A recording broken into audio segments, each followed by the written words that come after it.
இந்த வார செய்தி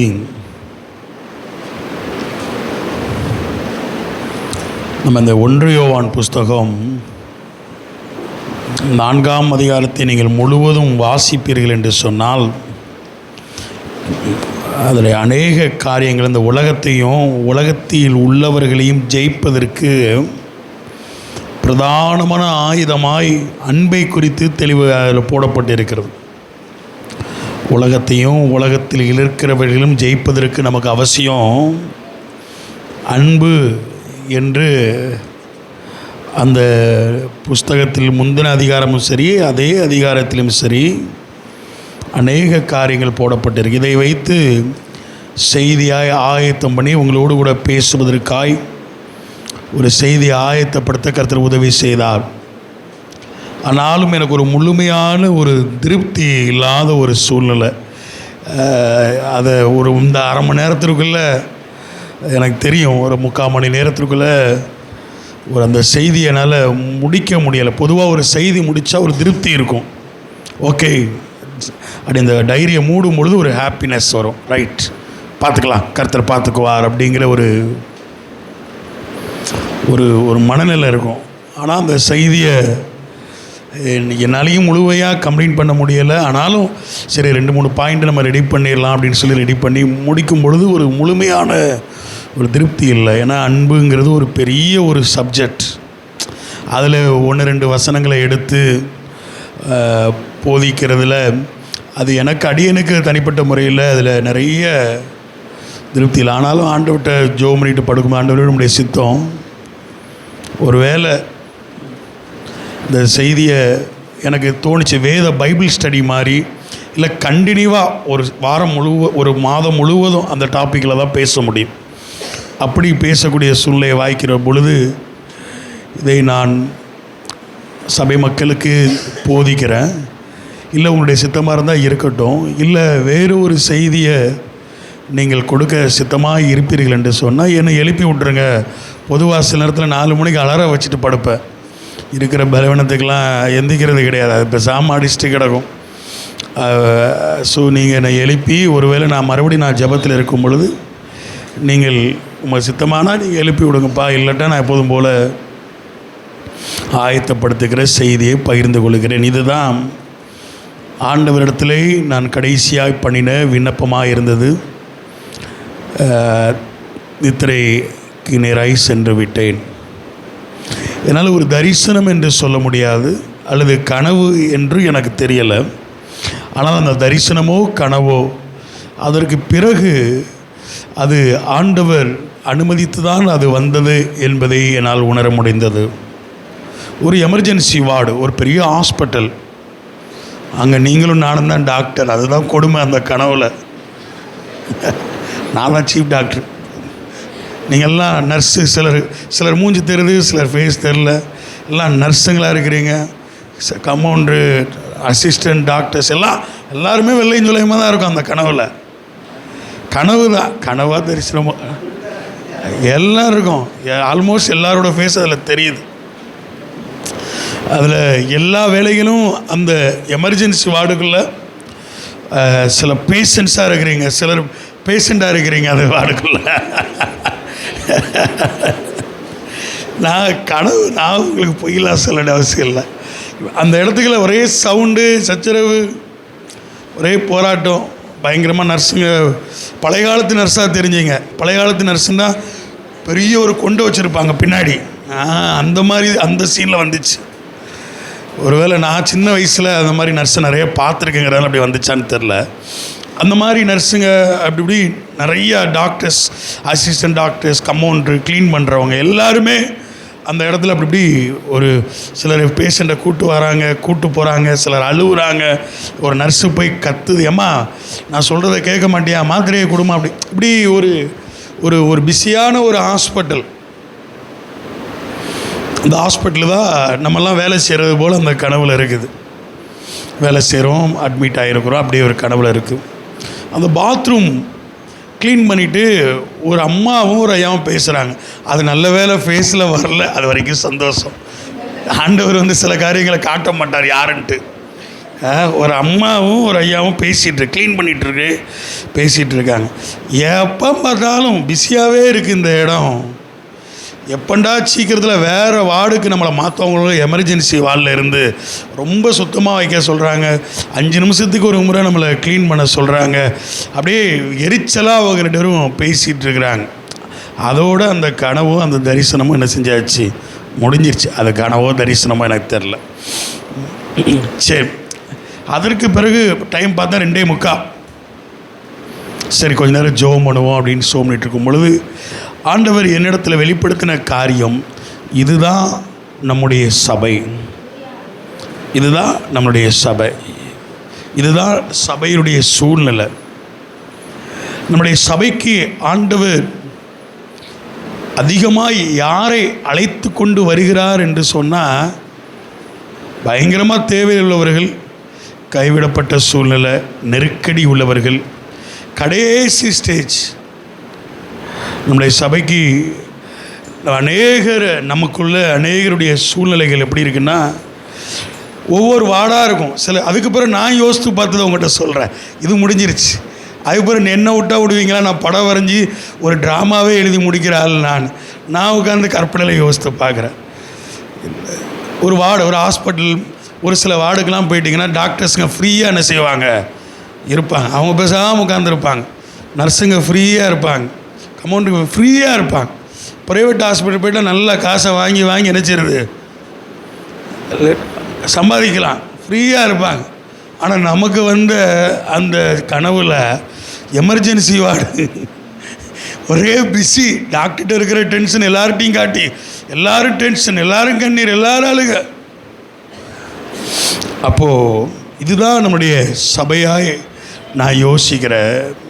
தேவை உள்ளவர்கள் அதிகமாய், நெருக்கடி உள்ளவர்கள், பலவீனம். நிறைய வார்டுக்கு போயிட்டு எமர்ஜென்சி வார்டுக்கு எங்கே வருவாங்க, கடைசி அப்படி தானே வருவாங்க. மாடி 2வது மாடி, மேலேருந்து கீழே வருவாங்க. எமர்ஜென்சி கீழே இருக்கும். 9, 8, 7, 6 கடைசி தான் எமர்ஜென்சி.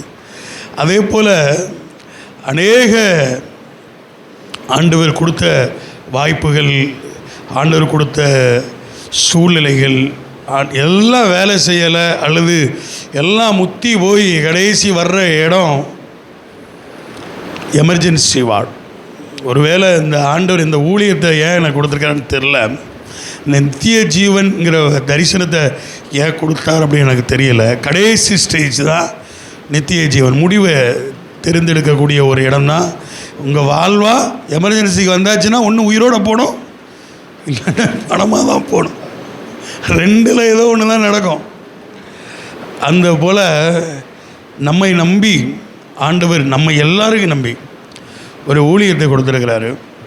அந்த ஊழியத்திற்கு பேர் நித்திய ஜீவ ஊழியங்கள். அப்படின்னா கடைசி முடிவு அதுதான். அந்த கடைசி கட்டத்தில் தான் ஆண்டவர் அநேகரை நம்மளையும், நான் யோசித்து பார்த்தேன், என்ன கூட அந்த நிலைமையில தான் ஒரு வச்சுருக்கலாம். நமக்கும் அப்படிப்பட்ட ஒரு சூழ்நிலையை கொடுத்து, மனநிலையை கொடுத்து, அப்படிப்பட்ட எண்ணத்தை கொடுத்து, ஒரு சில பாடுகள் வழியாக நம்மளை கடந்து சென்று, நம்மளுடைய சூழ்நிலைகள், கடந்து வரவர்களுடைய சூழ்நிலைகள், எவ்வளவோ நல்ல பேஷண்ட்ஸ்லாம் இருக்காங்க. சிலர் வியாதியே இருக்காது, சும்மா மாரத்துக்கு ஃபீஸை கொடுத்துட்டு என்ன செய்வாங்க போகிறவங்கெல்லாம் இருக்காங்க பயத்தில். ஆனால் நம்ம மத்தியில் ஆண்டவர் யாரை அழைத்து கொண்டு வருகிறார், நமக்கு யாரை வெளிப்படுத்துகிறார், யார் நம்மளுடைய ஹாஸ்பிட்டலுக்கு, நித்திய ஜீவ ஊழியத்திற்கு வருகிறவர்கள், ஜனங்கள் யாரை நமக்கு அறிமுகப்படுத்துகிறார் என்று இவைகளெல்லாம் வைத்து பார்க்கும் பொழுது ஒரு காரியத்தை நம்மால் புரிந்து கொள்ள முடிகிறது.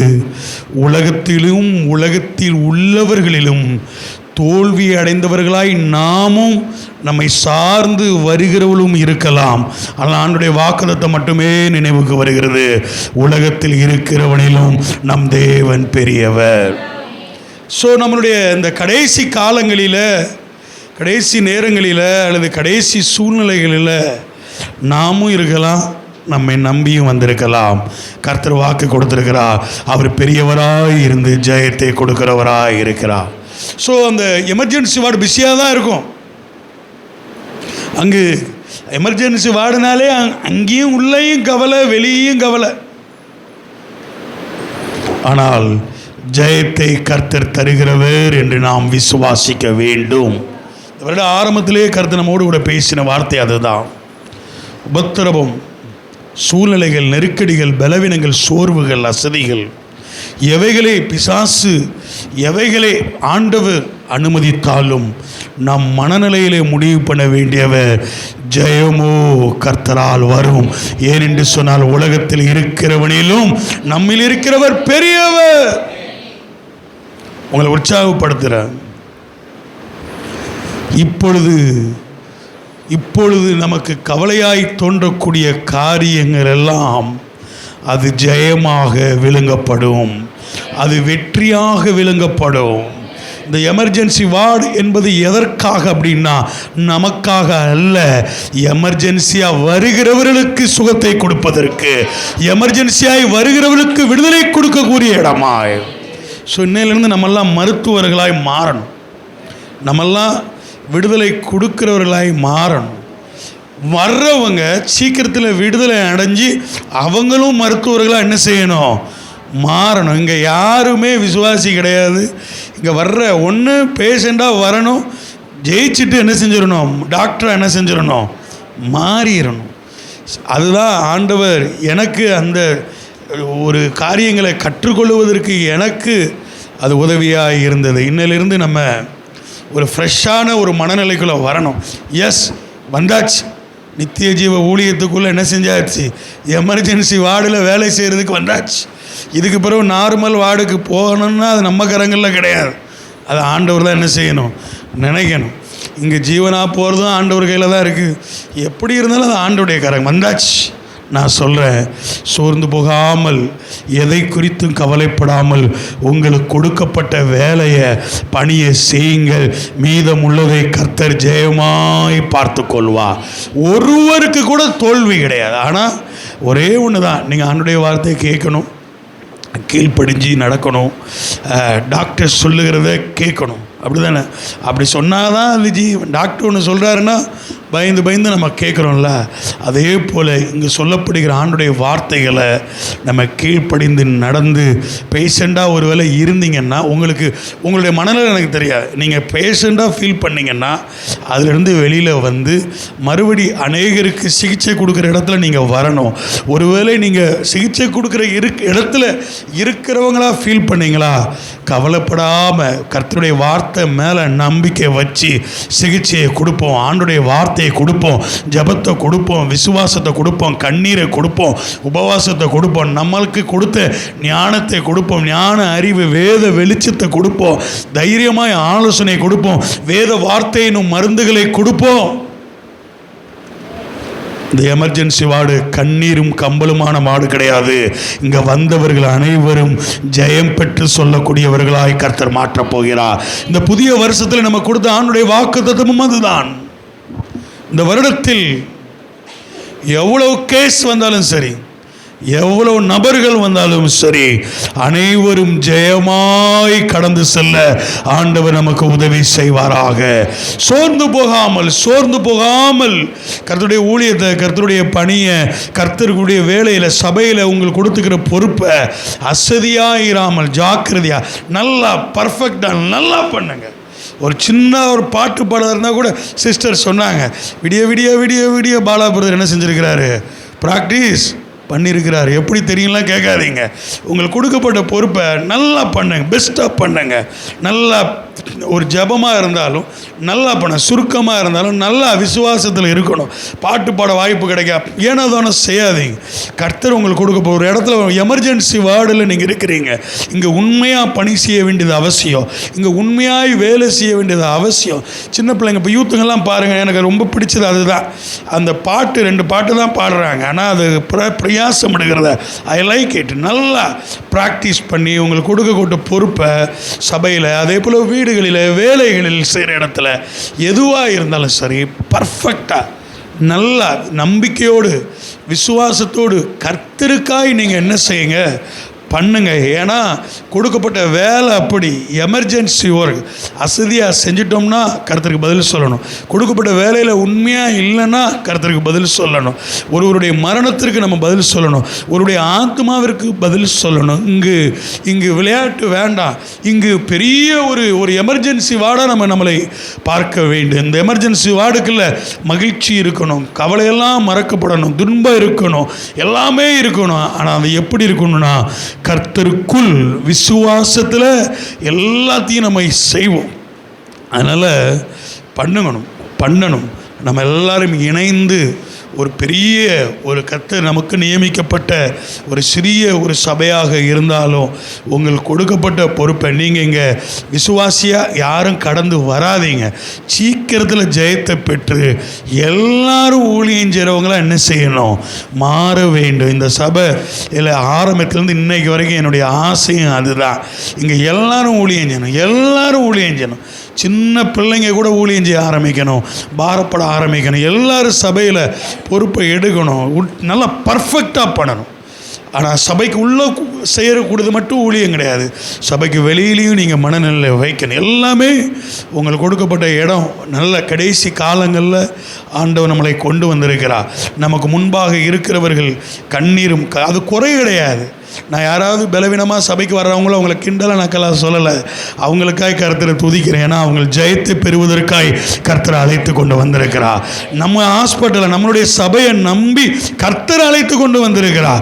உங்களை நம்பி, உங்களுடைய விசுவாசத்தை நம்பி, உங்களுடைய ஜபத்தை நம்பி, நீங்கள் உங்களுடைய சாட்சியை நம்பி, நம்மளுடைய வாழ்க்கையை நம்பி கர்த்தரை அழைத்து கொண்டு நம்ம ஜபத்தில் போராடி அவங்களுக்கு கொடுக்க வேத வசனத்தை சொல்லி அவர்களை ஆறுதல் படுத்தி அவர்களை அந்த தீமையில் இருந்து அந்த பிரச்சனையில் இருந்து இங்கே விடுதலைக்க வேண்டிய பொறுப்பில் நம்ம அனைவரும் இருக்கிறோம். அதனால் அநேகர் பலவீனமாக இருக்கிறாங்க நம்ம மத்தியில். அப்படி தானே? நேற்று தினத்தில் கொஞ்சம் ஃப்ரீயாகி ஒருத்தருக்காக கால் பண்ணலாம் அப்படின்னு சொல்லி நம்ம வேளாங்கண்ணி அம்மாவுக்கு கால் பண்ணேன். பயங்கரமான காய்ச்சல். அவங்க பையனுக்கு கால் சீல் பிடிச்சி நடக்க முடியாத ஒரு சூழ்நிலை. வீட்டுக்கு போனால் பக்கத்தில் இருக்கவங்கெல்லாம் ஓடி வராங்க. ஐயா, நேற்று இந்த அம்மா ஒரு மாதிரி பயமுறுத்திட்டாங்க, நேற்றையும் மூச்சு வாங்கின மாதிரி தான் பேசிகிட்டே இருந்தேன், ஒரு மாதிரி மூச்சு வாங்குது. பக்கத்தில் இருக்கவங்கெல்லாம் வந்து சொல்கிறாங்க, ஐயா நேற்று பயமாயிடுச்சியா எங்களுக்கெல்லாம் அப்படிங்கிறாங்க. அப்போ தான் புரிந்து கொண்டேன், நம்ம அதற்காக என்ன செய்யணும்? ஜெபம் பண்ணணும். விமலாமா வந்திருக்கிறாங்க. கணவருக்கு பயங்கரமான பலவீனம். டாக்டர் அநேக பலவீனங்கள், சோர்வுகள் இருக்குது. கார்த்திக் பிரதர் வந்திருக்கிறாரு, சுகர், பயங்கரமான பலவீனம். நம்மில் அநேகருக்கு பலவீனம்.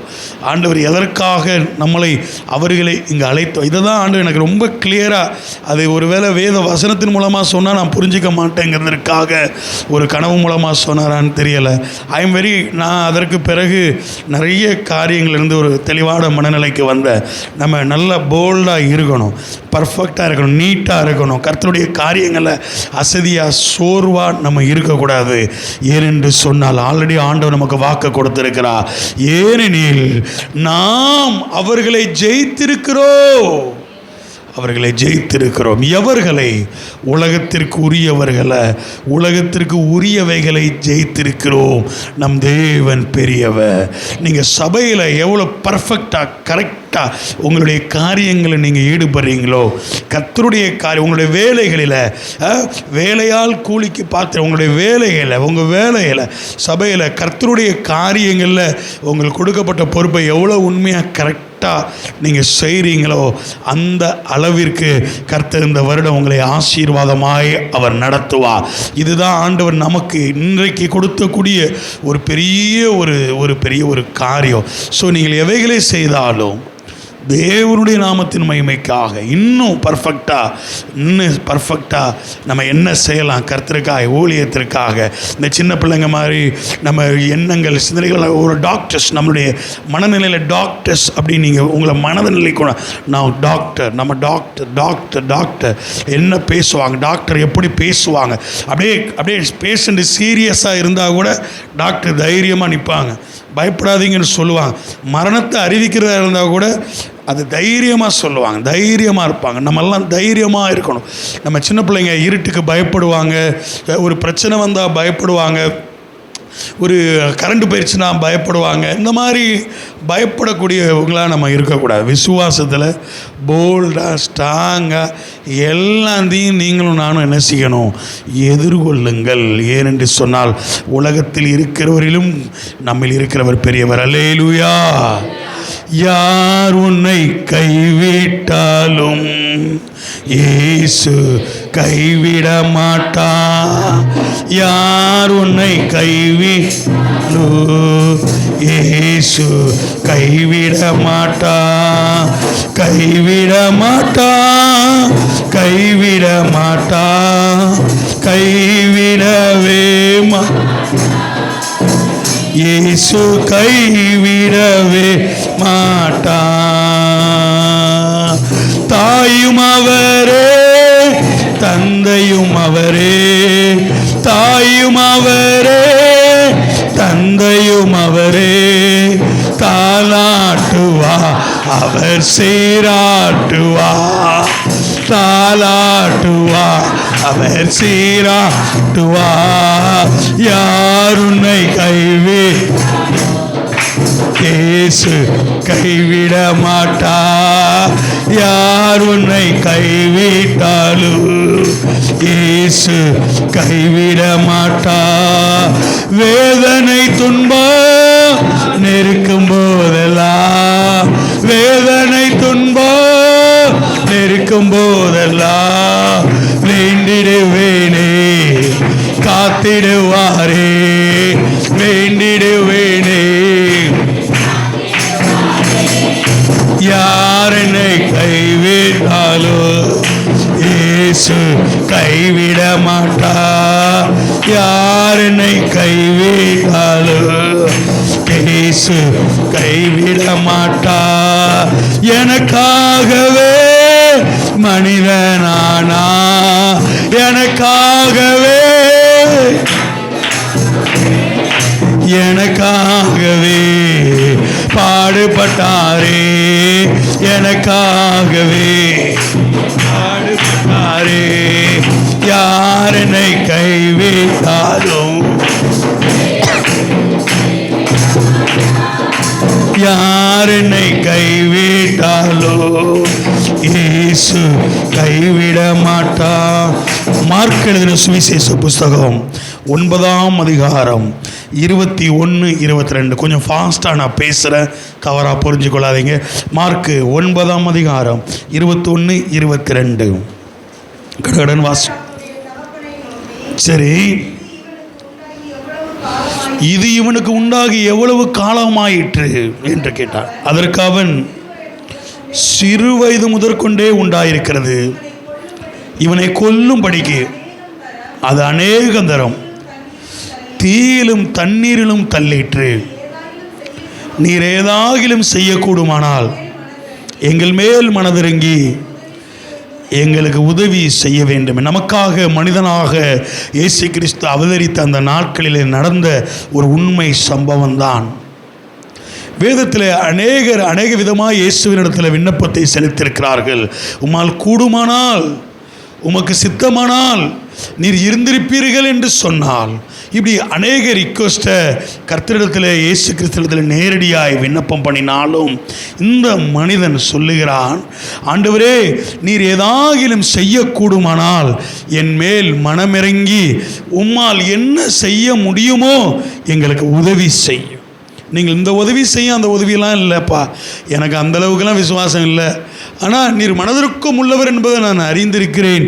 உங்களால் ஏதாகிலும் செய்யக்கூடுமானால் மனம் இறங்கி நீர் என்னுடைய மகனுக்கு விடுதலை செய்யும். சிறு வயது முதலே தீ, சில நேரங்களில் தண்ணீர், அசுத்த ஆவியானை கொல்ல பல முறை முயற்சி செய்கிறது. உம்மால் ஏதாவது கூடும் என்று சொன்னால் மனமிறங்கி உதவி செய்யும் ஆண்டவரே என்று ஆண்டுடைய இரக்கத்தை அவன் கேட்கிறதை பார்க்கிறோம். பிரியமானவர்களே, நமக்கு தெரிந்த ஒரு செய்தி என்னென்று சொன்னால், என் ஆண்டவருக்கு ஏதாவது கூடும் என்று சொல்லுகிறது அல்ல, என் தேவனால் எல்லாவற்றையும் செய்ய என் தேவனால் கூடும். ஏதாவது கூடும் என்றுலாம் நம்ம கேட்க வேண்டிய அவசியம் இல்லை. எல்லாவற்றையும் செய்ய என் கர்த்தரால் பலம் உண்டு, அவரால் அன்றி ஒன்றும் இந்த உலகத்திலே அசைக்கப்படுகிறது இல்லை என்று வேதம் தெளிகிறது. இந்த கால வேளையிலே ஆண்டவரிடத்திலே, ஆண்டவரே எல்லாம் உம்மால் கூடும். ஆண்டவர்கிட்ட நம்ம கேட்க வேண்டியது என்னன்னா, என்ன நிமித்தம் எனக்காக, என்னுடையக்காக, எங்களுக்காக, சபைக்காக, குடும்பத்திற்காக, இங்கு வந்திருக்கிற ஒவ்வொருவருத்திற்காக மனதுருகி உதவி செய்யும். உம்மால் முடியும். உம்முடைய இரக்கத்திற்காய் கெஞ்சுகிறோம் ஆண்டவரே, உம்முடைய மனதுருக்கத்திற்காய் கெஞ்சுகிறோம். எங்களுக்கு உதவி செய்யும் என்று இந்த கால வேளையிலே நாம் ஆண்டவரை பார்த்து கேட்போம் என்று சொன்னால், கட்டாயமாய் என்னுடைய கர்த்தரால் மனதுருக்கத்தின் தெய்வம். சங்கீதம் 86:15 இவ்வாறாய் சொல்லுகிறது, அவர் மனதுருக்கம் உள்ளவர், அவர் இரக்கம் உள்ளவர், நீடிய பொறுமை உள்ளவர், பூர்ண கிருபை உள்ளவர், அவர் சத்தியம் உள்ளவர் என்று வேதம் சொல்லுகிறது. இரக்கம் உள்ளவர், மனதுருக்கம் உள்ளவர் நம்முடைய ஆண்டவர். நம்முடைய ஆண்டவரை எதால் அசைக்க முடியும் அப்படின்னா, அவருடைய மனதுருக்கம்.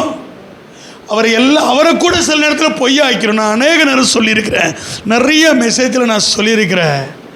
யோனாட்ட ஆண்டவர் சொன்னார், டேய் நீ போய் நினிவே பட்டணத்தில் பிரசங்கி, நீ நினிவே பட்டணத்தை பிரசங்கி,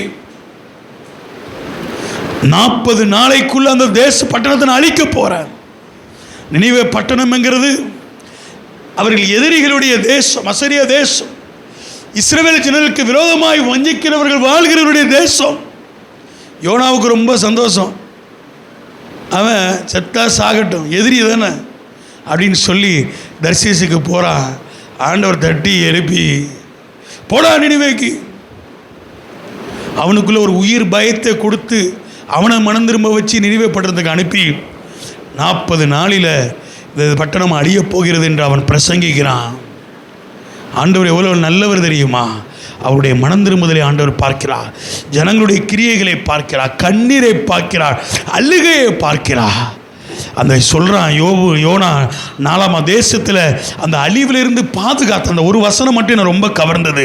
யோனா 4ஆம் அதிகாரம் 1ஆம் 2ஆம் வசனத்தை மட்டும் யாராவது படிங்க. யோனா 4ஆம் அதிகாரம் 1ஆம் 2ஆம் வசனத்தை மட்டும் யாராவது படிங்க பார்க்கலாம். யோனாவுக்கு கர்த்தர் தேசத்தை அழிக்கல, மனதுருகிட்டார் சொன்ன உடனே ரொம்ப விசனமாக இருந்துச்சு. அவன் என்ன விண்ணப்பம் பண்ணுறான்னா, கர்த்தாவே நான் ஆல்ரெடி சொன்னேன் நீர் மனதுருக்கம் உள்ளவர் என்று. ஆனால் படிங்க.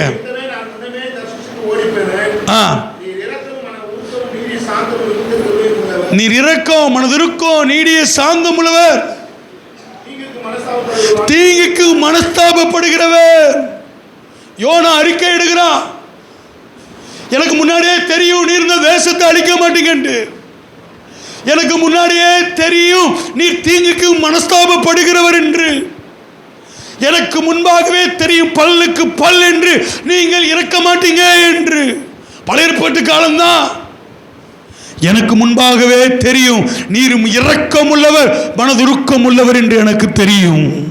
அதனால தான் நான் இங்கே வராமல் நான் பேசாமல் தரிசிச்சுக்க போனேன்.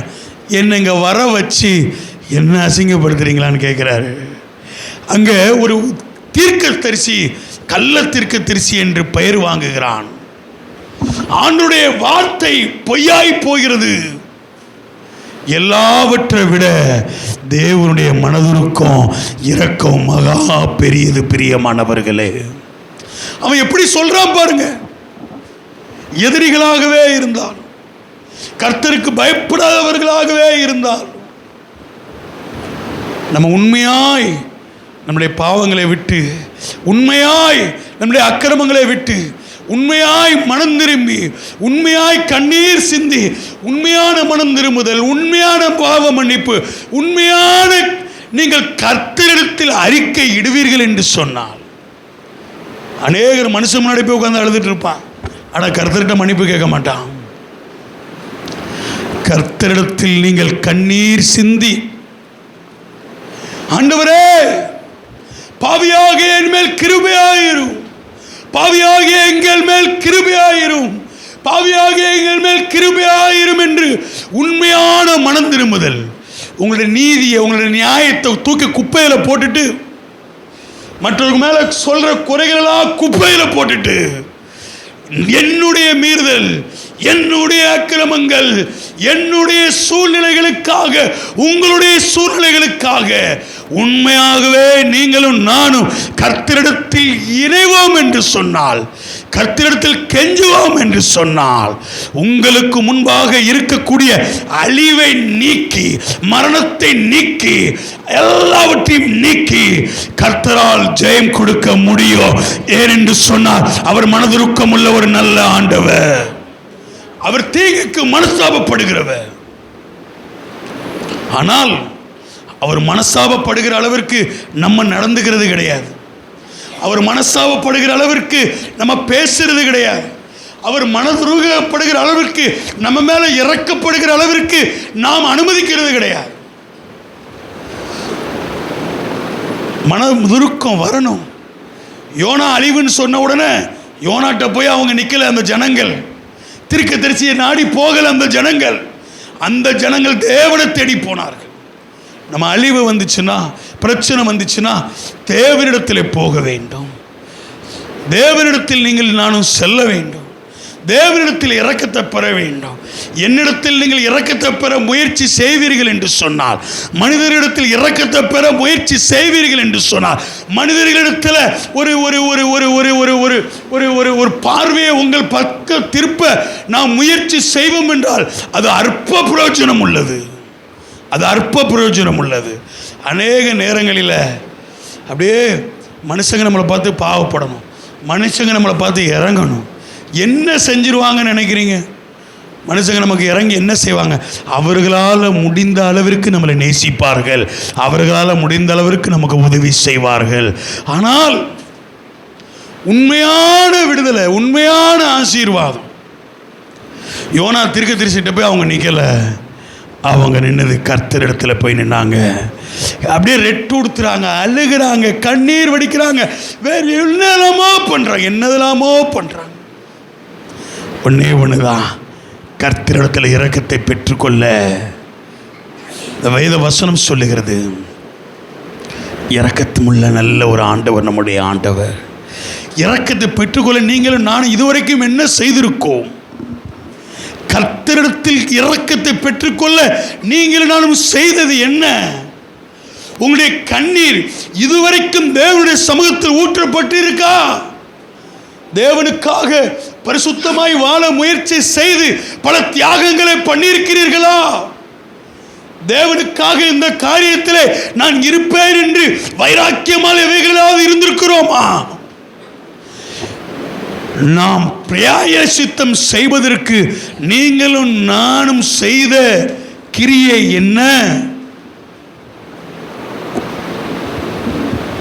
பெரிய ஒரு தேசம்.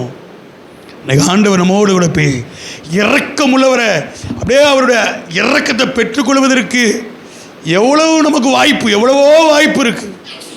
அந்த வாய்ப்பெல்லாம் அந்த இரக்கத்தை பெற்றுக்கொள்வதற்கு பதிலாக அப்படியே என்ன நானே உங்களை நீங்களே நம்மளே ஆண்டவருடைய சமூகத்திற்கு போகாம, ஆண்டவரிடத்தில் போய் இரக்கத்தை பெற்றுக்கொள்வதற்கு முயற்சி செய்யாமல் நேரங்களையும் காலங்களையும் மாதங்களையும் வீணடித்து விடாதீர்கள்.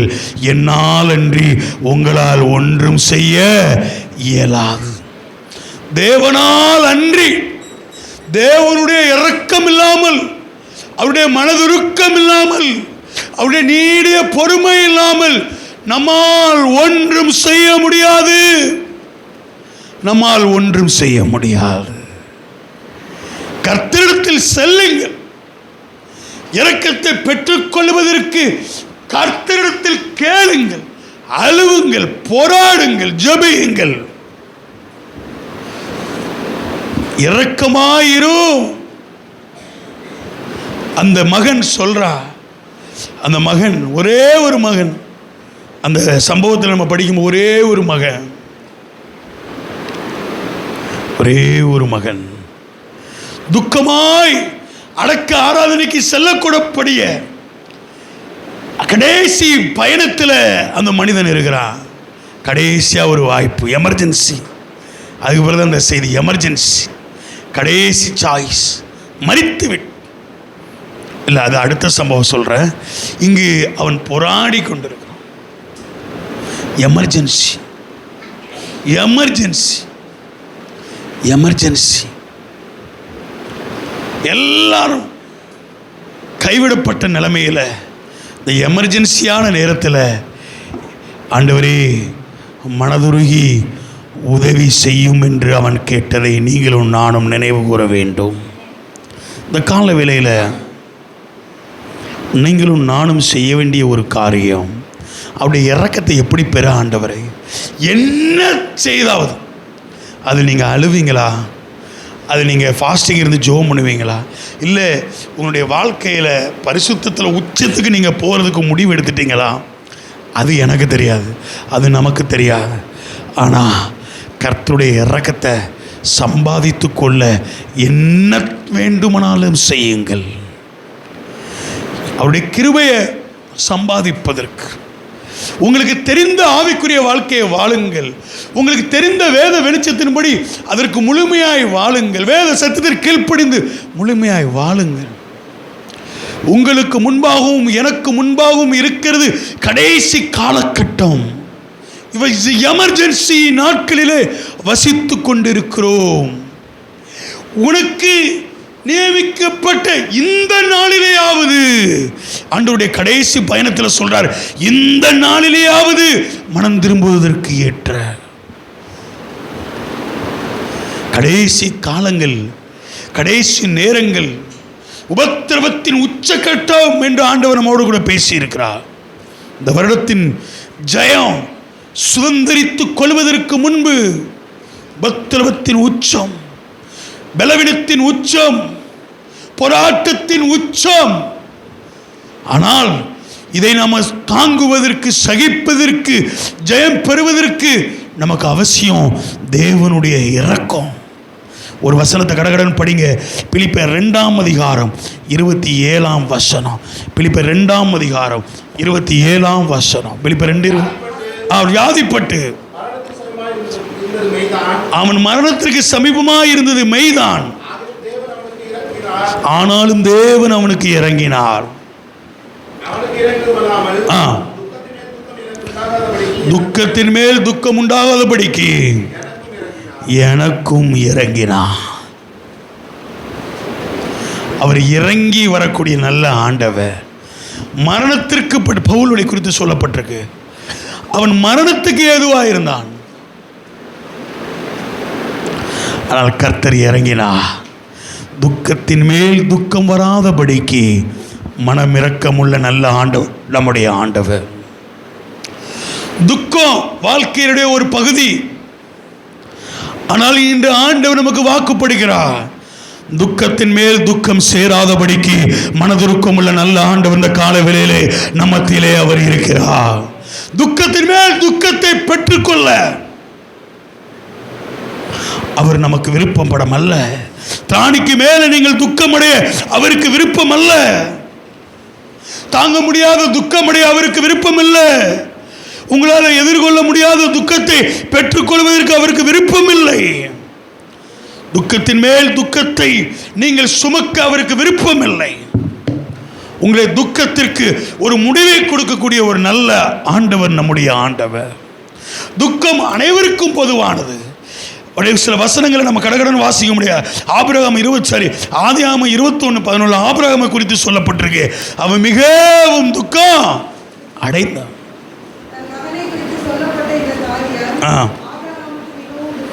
மிகவும் துக்கம். அப்படியே கொஞ்ச நேரம் கழிச்சு வந்தா சாராளுக்கு மிகுந்த துக்கம். பிறகு கொஞ்ச நாள் கழிச்சு வந்தீங்கன்னா முழு குடும்பத்துக்கும் மிகவும் துக்கம். அப்படியே வந்தீங்கன்னா அந்த முடிவை நீங்கள் பார்க்கணும். சாமுவேலை குறித்து இவன் சொல்றான். யாரு சொல்றா? சாரி, சவுலை குறித்து சாமுவேல் சொல்றான். சவுலை குறித்து சாமுவேல் சொல்றான், ஆண்டவரே நான் மிகவும் துக்கப்படுகிறேன். சவுலை கொல்லுவதற்கு கர்த்தர் துணிந்தார் என்று வேதம் சொல்லி அறிந்த பொழுது சாமுவேல் மிகவும் துக்கம். மிகவும் துக்கம். எஸ்ராவுடைய துக்கத்தை குறித்து 10ஆம் அதிகாரம் 6ஆம் வசனம் சொல்லப்பட்டிருக்கு. நெகேமியா 1ஆம் அதிகாரம் 4ஆம் வசனத்தில் சொல்லப்பட்டிருக்கு.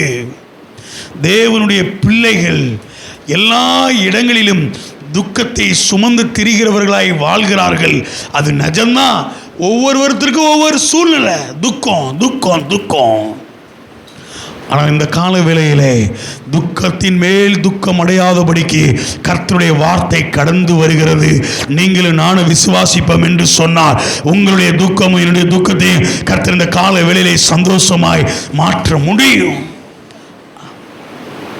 மோசே சொல்றான், நான் துக்கமடைந்த வருஷத்திற்கு பதிலாக நன்மையினால் என்னை சந்தோஷிப்பேன். துக்கம் போதும் ஆண்டவர் நினைக்கிறா. நீ கவலை எழுந்தது போதும் என்று நினைக்கிறா. உங்களுக்கு தெரியும், இந்த உலகத்தில் இருக்கிற கவலைகள், ஒரு பிரசவ வலி, எனக்கு நான் அடிக்கடி அது எதுக்குன்னு தெரியல, என் மைண்டில் அது பதிஞ்சிருச்சு. ஒருவேளை அது கேட்டால் டாக்டருங்க சொல்லியான்னு தெரியலை. உலகத்திலேயே ஒரு டாக்டர் சொன்னார், உலகத்திலேயே தாங்க முடியாத வலி வேதனைன்னா அந்த பிரசவ வலிங்கிறாங்க. ஆப்ரேஷன் பண்ணவங்கள்லாம் அதில் வரமாட்டாங்கன்னு நினைக்கிறேன். அந்த சுகப்பிரசவம் பெற்றுக்கொண்டவங்க உலகத்திலேயே பயங்கரமான தாங்க முடியாத வலி வேதனை அந்த பிரசவம். அந்த பிரசவத்தில் மத்தியில் அந்த குழந்தைய பெற்றெடுக்கிறா. அந்த குழந்தைய பார்த்த உடனே அவள் வலி வேதனைலாம் மறையவே இல்லை. அந்த வலி வேதனைலாம் மறையவே இல்லை. வலி வேதனை அப்படியே தான் இருக்குது.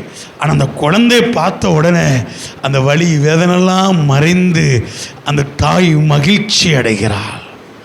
ஆனால் அந்த குழந்தை பிறந்து வளர்ந்து மறுபடியும் அந்த தாய்க்கு அது சந்தோஷம், ஒரு வருமானமாக கொடுக்கிறது என்ன தெரியுமா? அதே துக்கம். ஆல்ரெடி அந்த குழந்தைக்காண்டி தான் துக்கத்தை சுமந்தாள், துக்கமாய் வேதனை அனுபவித்தாள். அந்த குழந்தை வளர்ந்த பிறகு மகிழ்ச்சி அடைந்தாள். ஆனால் அந்த குழந்தை வளர்ந்த பிறகு மறுபடியும் துக்கத்தை. மனிதர்கள் துக்கத்தின் மேலே உங்களுக்கு துக்கத்தை கொடுத்து கொண்டு இருக்கலாம். கர்த்தர் துக்கத்தின் மேலே துக்கம் கொடுக்கிறவர் அல்ல. உங்களுடைய துக்கத்தையும் என்னுடைய துக்கத்தையும் சந்தோஷமாய் மாற்றக்கூடிய நல்ல ஆண்டவர் நம்முடைய ஆண்டவர். அண்ணால் எடுத்துக்கொள்ளுங்க, அவருடைய உறவினர்களுடைய வார்த்தை அவருடைய துக்கத்தை காயப்படுத்த முடியவில்லை, ஆறுதல் படுத்த முடியவில்லை. கடவுளுடைய ஆறுதலான வார்த்தை அவளுடைய துக்கத்தை ஆற்ற முடியவில்லை.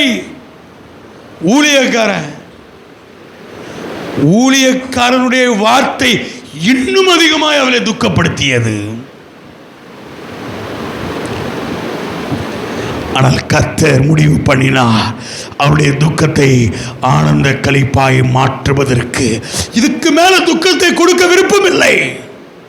ஆனால் அண்ணால் ஒன்று செய்தால், கண்ணீர் விட்டு அழுதாள், புலம்பினாள், மனக்லேசமாய் அவனுடைய சமூகத்தில் போய் அழுதாள், போராடினாள், கண்ணீர் விட்டாள், கதறினாள்.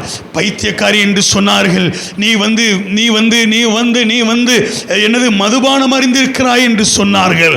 அவளை அசட்டை பண்ணினார்கள், அவளுடைய ஜெபத்தை அசட்டை பண்ணினார்கள், அவளுடைய உபவாசத்தை அசட்டை பண்ணினார்கள், அவள் ஜெபம் பண்ணுகிற முறைகளை அசட்டை பண்ணினார்கள். எதைகளையும் அவள் பொருட்படுத்தவில்லை. அவர்களை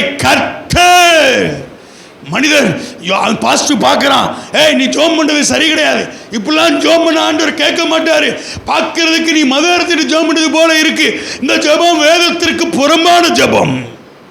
ஆனா அவ அது ஒரு பொருட்டாவே நினைக்கல. கர்த்தரத்தில் இரக்கத்தை பெற்றுக் கொள்ளுவதற்கு அவளால் ஆனதை அவள் செய்தாள். அழுதாள், புரண்டாள், ஆண்டவருடைய சமூகத்தில் போராடினாள். வேதம் சொல்லுகிறது, அவரை ஆனந்த களிப்பாய் அவளை மகிழ்ச்சியாக்கினார். துக்கத்திற்கு ஒரு முடிவை கொடுத்தார். 38 வருடம் மனிதரால் கைவிடப்பட்ட ஒரு மனுஷன் தூக்கி அந்த குளத்தில் விடுவதற்கு மனிதன் அல்ல, யாரும் அல்ல, எல்லாராலையும் அநேகர் வந்தார்கள், தூக்கி விட அவர்களாகவே போய் இறங்கி சென்றார்கள். சிலர் விருப்பப்பட்டவங்களை தூக்கி விடுவாங்க. ஆனால் இந்த மனிதனை தூக்கி விடுவதற்கு யாருமே இல்லை. அவனுடைய துக்கத்திற்கு 38 வருஷம் துக்கமாகவே அவனுடைய வாழ்க்கை கடந்து போனது. அநேகர் அந்த பெதஸ்தா குளத்தை சுற்றி இருக்கிறாங்க. ஆனால் கர்த்தர் யாருக்கு சுகம் கொடுத்தார் தெரியுமா? எல்லாராலையும் கைவிடப்பட்ட அந்த 38 வருட துக்கமாய் இருந்த மனிதன் இனி துக்கமாய் இருக்க வேண்டியதில்லை என்று சொல்லி அநேகர் அந்த குளத்தில் இருந்தாலோ கர்த்தர் விடுதலை கொடுத்தது. எல்லாராலும் கைவிடப்பட்ட அந்த இரக்கத்திற்காய் காத்திருந்த தேவனை அவ்வளவு இரக்கமுள்ள ஒரு நல்ல ஆண்டவர், நம்முடைய ஆண்டவர். கைவிடப்பட்ட சூழ்நிலையா, புறக்கணிக்கப்பட்ட சூழ்நிலையா, மருத்துவரால் கைவிடப்பட்ட சூழ்நிலையா, சமுதாயத்தினால் கைவிடப்பட்ட சூழ்நிலையா?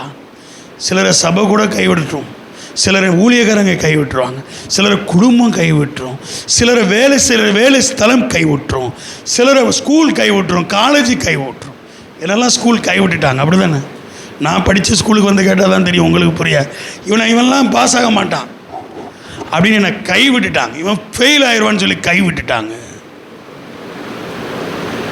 எந்த சூழ்நிலையாக இருந்தாலும் சரி, வெட்கப்பட்ட தேசத்தில் நீங்களும் நானும் அடைந்த துக்கத்திற்கு மாற்றாக கர்த்தர் களிப்பாய், ஒரு மகிழ்ச்சியாய், ஒரு சந்தோஷமாய் மாற்றுவதற்கு இந்த காலை வேளையில் அவர் நம்மோடு கூட பேசி கொண்டிருக்கிறார்.